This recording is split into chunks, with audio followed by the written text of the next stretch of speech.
Las protestas y manifestaciones han sido históricamente un motor de lucha, un impulsor de cambio cultural en el camino hacia el reconocimiento de más y mejores derechos para todos. Basta mirar hacia atrás para ver el camino recorrido, todo lo que se ha logrado, y hacia adelante para ver todo lo que falta también. Las manifestaciones populares son un espacio de tensión y de lucha, no solo de dos bandos, sino de dos posturas que tiran en sentidos opuestos, como una cinchada. Uno busca el cambio, el otro, la defensa férrea de una estructura. A lo largo de los años, esta tensión ha cobrado innumerables víctimas fatales y ha dejado mutiladas de por vida a muchas más. La justificación de las fuerzas del orden, la letra fría de las instrucciones del uso de las llamadas armas no letales, permitiría pensar que es la única manera de manejar una protesta, de recuperar el orden. Pero te aseguro que basta ser parte de estas manifestaciones para ver que las instrucciones no se cumplen en un 90% de los casos, que las armas no se usan de acuerdo a las condiciones requeridas, para no ser un riesgo para la vida y la integridad de las personas. La forma de contener una protesta quizás sea aprender a negociar de otra manera, escuchando las necesidades de los pueblos y respondiendo con políticas públicas respetuosas del ser humano. El derecho a la libre opinión, libre manifestación y libre asociación es un derecho fundante de las sociedades democráticas. Es por esto que las movilizaciones pacíficas han cumplido un rol fundamental a lo largo de la historia en la construcción de las sociedades más democráticas, más justas e inclusivas. La Declaración Universal de los Derechos Humanos recetó el derecho a la libertad de opinión, expresión, reunión y asociación pacífica. Por su parte, las fuerzas de seguridad tienen la responsabilidad de preservar el orden público. Para ello, en los últimos años se le ha dotado una serie de herramientas para el control de disturbios, contexto de protestas o manifestaciones, entre ellas las mal llamadas armas no letales o armas menos letales. No obstante, todas las armas pueden ser letales. Depende de cómo sean utilizados. De hecho, casi todo objeto puede ser letal si se usa con ese objetivo. Pero lo que ha quedado claro, sí, luego de los casos como Chile o el de Cachemira, es que la protesta no termina por el uso de las armas mal llamadas no letales. La manifestación sigue, aunque haya heridos y muertos, porque un cambio es necesario. Los integrantes de la primera línea que fueron heridos en las manifestaciones que comenzaron en octubre de 19 en Chile, esperaban ser dados de alta para volver a la lucha por un país más justo y más equitativo. La protesta no termina en la represión y hay numerosos ejemplos en la historia. Noviembre 2011, El Cairo, Egipto. Septiembre 2016, Cachemira, India. Octubre 2016, Johannesburgo, Sudáfrica. Octubre 2017, Nairobi, Kenia. Noviembre 2018, Cachemira, India. Desde noviembre del 2018 hasta la actualidad, movimiento de los chalecos amarillos en Francia. Las protestas en Nicaragua en 2018 y los paros y movilizaciones sociales en Chile, Bolivia, Ecuador y Colombia en 2019. Numerosas denuncias de tortura en el marco de arrestos e interrogaciones en Brasil y México. Los abusos de autoridad contra la oposición política en Venezuela. Las muertes bajo custodia estatal en el marco de los motines en las prisiones de Colombia, Perú y Argentina. Y más recientemente el asesinato del ciudadano afroamericano George Floyd por abuso de la fuerza, incluso sin la mediación de armas por parte de policías de Minneapolis en Estados Unidos. Todos estos hechos hacen imperante que la sociedad en su conjunto entienda los límites del uso legítimo de la fuerza, incluyendo el de las armas, y condene su abuso. Vemos con mucha preocupación cómo distintos gobiernos autoritarios han venido validando la violencia y los abusos sistemáticos por parte de fuerzas policiales y otros grupos de represión como única respuesta a las protestas sociales que claman por el respeto a los derechos más elementales de los pueblos. Con dolor observamos cómo esas tendencias que favorecen las políticas de mano dura y normalizan el trato inhumano y degradante, la discriminación clasista y racista, la criminalización de los pobres y en particular de los pueblos indígenas, se han transformado en un grave obstáculo para la construcción de la paz y la democracia que tanto necesita el mundo. En ese escenario ha crecido enormemente la fabricación y el comercio millonario de las armas, nombradas engañosamente como menos letales. Amplios porcentajes de los presupuestos estatales que deberían estar orientados a la salud y la educación, por ejemplo, se destinan a la compra de armamentos y municiones que se utilizarán para callar la protesta ciudadana. En octubre del 2019, el pueblo chileno salió a la calle para reclamar condiciones de vidas más justas y equitativas. Lamentablemente, uno de los emblemas de esta protesta chilena son las personas con heridas oculares debido al impacto de los perdigones de goma o de metal que se utilizan para reprimir estas manifestaciones. El Instituto Nacional de Derechos Humanos y las organizaciones defensoras de derechos humanos coinciden en un número total de 460 víctimas graves de heridas oculares. 2 de ellas perdieron la vista total de ambos ojos. 35 perdieron totalmente la visión de uno de sus ojos y un número no determinado continúa en tratamiento, pero con grave riesgo de perder la vista a mediano plazo. Este es uno de los tantos ejemplos en que se demuestra que el uso de las armas no letales puede tener consecuencias permanentes en las personas, alterando sus vidas para siempre. La Resolución 38/11 del Consejo de Derechos Humanos de junio de 2018 sobre la promoción y protección de los derechos humanos en el contexto de manifestaciones pacíficas expresa que incluso las armas de letalidad reducida pueden entrañar un riesgo para la vida. La utilización de estos dispositivos tiene 2 objetivos centrales: controlar manifestantes y disminuir las posibilidades de muerte en enfrentamientos. La misión de un arma no letal debe ser proveer alternativas más flexibles, adaptar el impacto de los dispositivos para lograr una respuesta determinada, garantizar la reversibilidad de los efectos y evitar la muerte de personas y la destrucción no intencional de equipos o infraestructuras, o reducir estas consecuencias no premeditadas. Sin embargo, las armas no letales pueden provocar lesiones graves e incluso la muerte. Por lo tanto, la expresión no letal resulta engañosa y contradictoria. No letales, preletales e incapacitantes son voces usadas para definir dispositivos que tienen el objetivo de dispersar y disuadir, no matar. En el uso frente a multitudes, las armas no letales deben usarse a una distancia mínima de 36 metros, distancia promedio a mantener entre la formación policial y la multitud, principalmente en el caso de lanzamiento de proyectiles contundentes para que cumplan el objetivo de dispersar sin lesionar. Para aquellas destinadas al control individual, se estima que deben tener una distancia mínima de 6 metros, distancia mínima promedio necesaria para un ataque cuerpo a cuerpo. El problema radica en que a mayor distancia aumenta la imprecisión de estos dispositivos.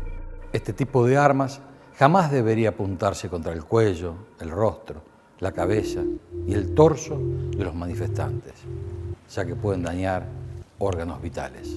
Las mal llamadas armas no letales están concebidas para que al impactar causen traumatismos contusos. Sin embargo, su uso puede resultar en heridas de gravedad y en discapacidad permanente, y en algunos casos, incluso, en la muerte. El efecto va a variar según el tipo de proyectil, el arma y la distancia. Por lo tanto, los proyectiles de impacto cinético no solo pueden ser letales a corta distancia, sino también son imprecisos a larga distancia, incluso dentro de los parámetros recomendados para su uso.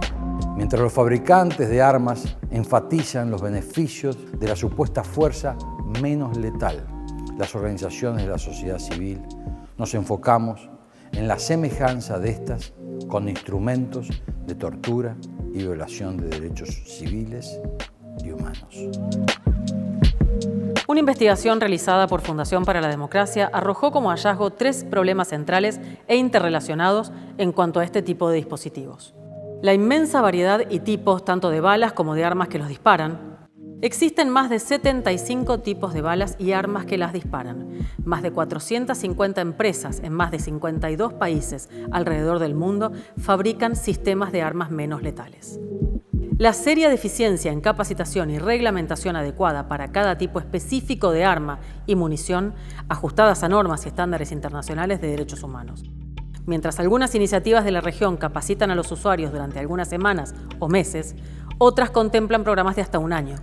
Los programas de formación no solo varían respecto a su duración, sino también en lo relativo al contenido programático y a la institución responsable de impartir la instrucción. La realidad es que en una situación de tumulto, las fuerzas del orden no cumplen las condiciones de uso establecidas por el fabricante. Actualmente, muchos países del mundo permiten que las fuerzas de seguridad tengan acceso a armas menos letales. Es imprescindible que su uso se rija dentro del marco normativo.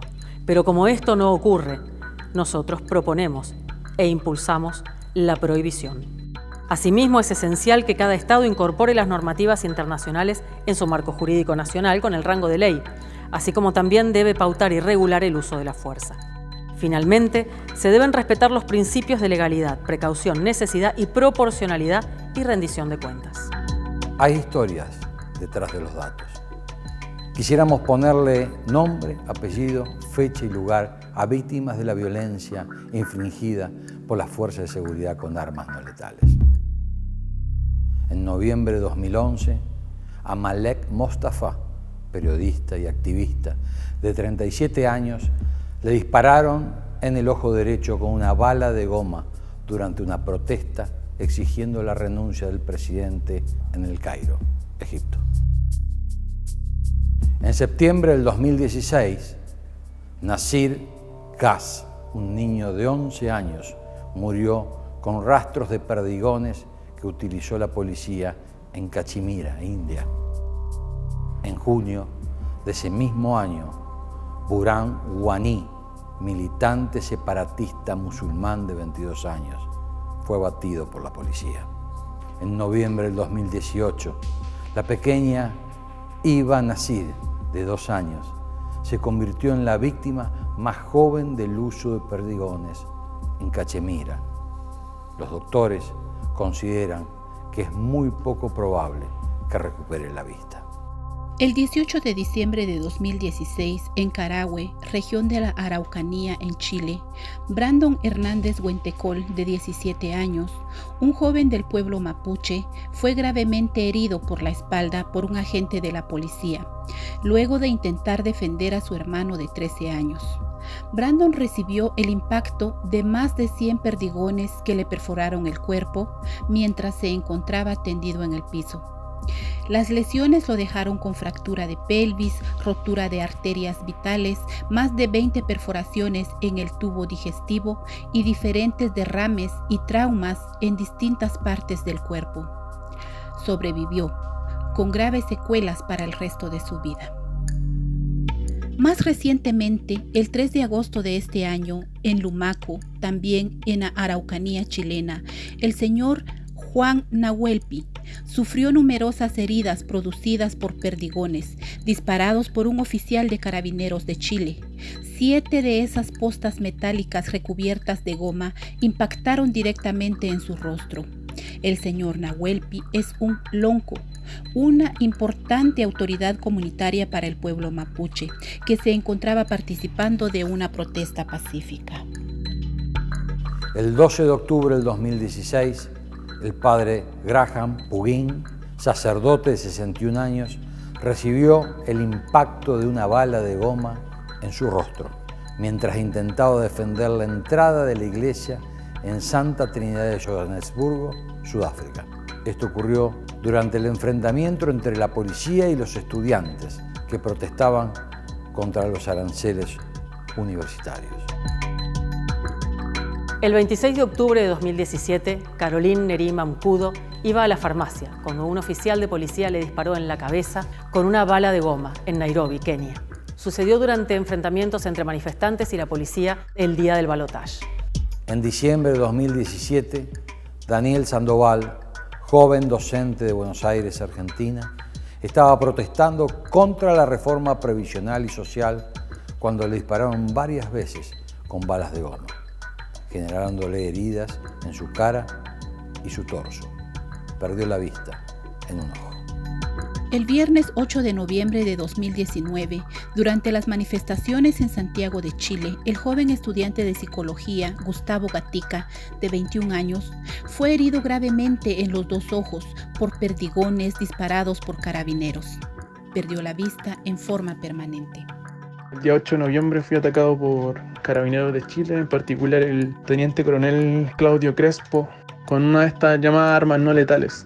Cerca de mí, en otros días, en la misma época, en el mismo mes, fallecieron gente, las asesinaron con estas carabinas que lanzan lacrimógenas, se las disparaban al cráneo y muchos fallecieron en el lugar, otros fallecieron días después, hay quienes todavía están con daño neuronal. Entonces por eso me sumo un poco a esta campaña de suprimir estas armas mal llamadas no letales, debido a que con una mala utilización sí son letales. Y lamentablemente no hay garantías de que los agentes represivos del Estado ocupen de manera correcta estas armas. Esto a mí me pasó el 8 de noviembre y hasta la fecha no ha habido un acercamiento oficial por parte del Estado. Y creo que mi caso es igual al de los miles de heridos, donde el Estado no se ha acercado de manera oficial a prestar ningún tipo de ayuda, ningún tipo de reparación. Muchas de las llamadas armas no letales son letales. Los perdigones sí matan, sí hieren, sí incapacitan en forma permanente. Las situaciones en las que son usadas hace que sea imposible el control de las condiciones en las que se utilizan, y la distancia es la variable más crítica. Deben ser usadas a más de 30 metros para no causar heridas permanentes, incapacitantes o la muerte. Queda demostrado que el entrenamiento de las fuerzas de seguridad que usan estos dispositivos no es suficiente para evitar los daños, porque dada una situación de enfrentamiento en contexto de protesta o protesta devenida en disturbio, estas municiones se utilizan indiscriminadamente y eso aumenta enormemente el riesgo de heridas permanentes, incapacitantes o la muerte. Es por todo esto que estamos convencidos de que el camino es la prohibición de estas armas. Los tipos de postas utilizados en estas armas mal llamadas no letales, menos letales o preletales no deben formar parte del armamento permitido para dispersar masas de civiles. El uso de estas armas debe ser prohibida para las fuerzas de seguridad estatales y privadas, porque lastiman, porque dañan y porque no construyen a una sociedad pacífica. El derecho a la libre opinión, libre asociación y manifestación deben ser garantizados. Una protesta o manifestación popular espontánea o planeada no es, por no ser autorizada, violenta de por sí. Nada justifica la tortura, los tratos crueles, inhumanos o degradantes y el uso de las mal llamadas armas no letales constituyen una violación a los derechos humanos. Las concentraciones, manifestaciones populares, protestas y marchas son causa y consecuencia de la vida en democracia y los derechos humanos deben ser garantizados en este contexto. En estos tiempos tan difíciles e inciertos para la humanidad, resulta fundamental aprovechar foros internacionales tan importantes como este para reafirmar el camino del diálogo respetuoso como la mejor vía para resolver los conflictos que van a seguir multiplicándose en todo el mundo. Precisamente por ello, reiteramos nuestro llamado para superar la pretensión e impedir reprimir la justa protesta ciudadana mediante el uso abusivo de la fuerza y el empleo de armas que sí matan a pesar de sus nombres engañosos. Hoy, más que nunca, el diálogo y la atención de las demandas de respeto a los derechos humanos nos marcan la senda para la paz social.